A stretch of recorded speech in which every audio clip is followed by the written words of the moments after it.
But they have a way of getting stubborn, too, and they have a way of reacting and overreacting to things that may be real or perceived. And some of this Cousins stuff in terms of trade demands and he'll only play for Kyle or he only will do this or that, that's not who this cat is.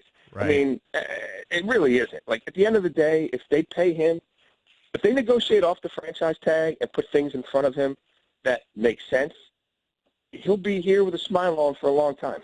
I agree with that. Joined by Jason La Canfora from CBS and CBSSports.com. If you're Mike Mayock, why would you ever consider leaving your cush job at the NFL Network to work in the madhouse that's the Redskins front office? Why would you do that? That whole Brinks truck thing, that has a way of changing your opinion pretty quickly. And so I don't hate on anybody who does it. I mean, there's a certain allure there.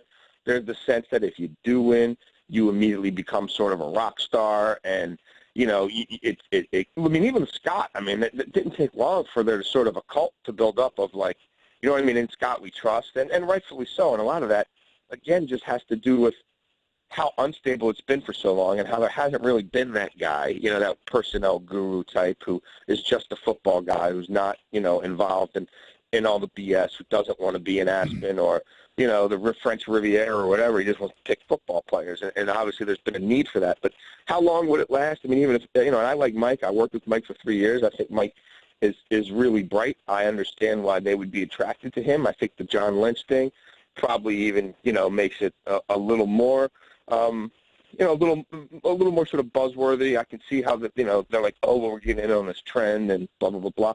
But how much juice would Mike or any broadcaster or really any established GM for that matter come in there with, knowing that ultimately I still have to get through Bruce to get to Dan. Right. Yeah. And if those two really don't want to pay somebody who I want to pay, even at the quarterback position, what is my success rate going to be? Right.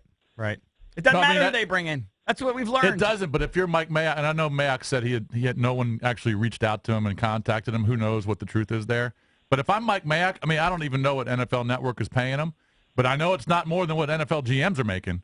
So it's not even close. So if I was Mike Mayock, I'd say, you can make all the decisions. I'll agree with you. Right. You can pay me my 1.5 or 2. But you'll only last like 2 years, and then you'll be unemployed. Like Jason's saying, it's a Brinks truck deal, and you just take it. Yeah, I guess. And who knows? Maybe it works out. If he sucks up to Bruce and Dan enough, maybe they keep him on. Yeah. So what do you think about the Patriots' moves, man? Going out and getting Brandon Cooks, and they made a couple other big moves, but, man, they haven't had a receiver like that, like a high-impact receiver in a while. Yeah.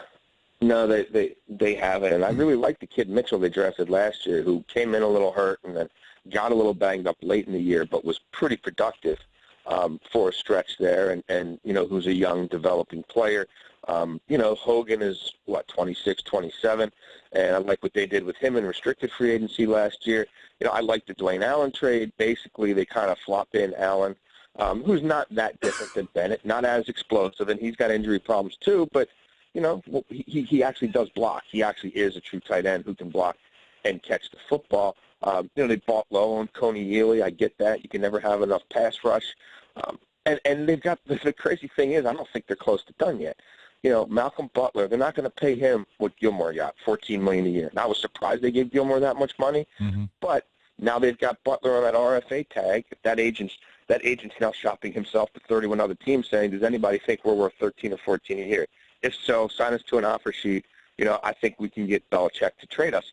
And then Garoppolo, I think they wanted to get like 5 second-round picks from the Browns or something like that. I think they could do it. The Browns have like 5 2s and like 4 3s in the next 2 years, plus 2 picks in the top 12 this year. That's just screaming for a trade, given that right now New England doesn't pick until 72 and has just like 2 picks in the first 120 or something like that. I don't know. Garoppolo might be the next guy, but, I don't think that's necessarily going to preclude them from making a trade right now, especially given the fact they'll be in position to draft another quarterback if they want, who won't count anything against their cap, and who 3 or 4 years from now he could be groomed as the next guy.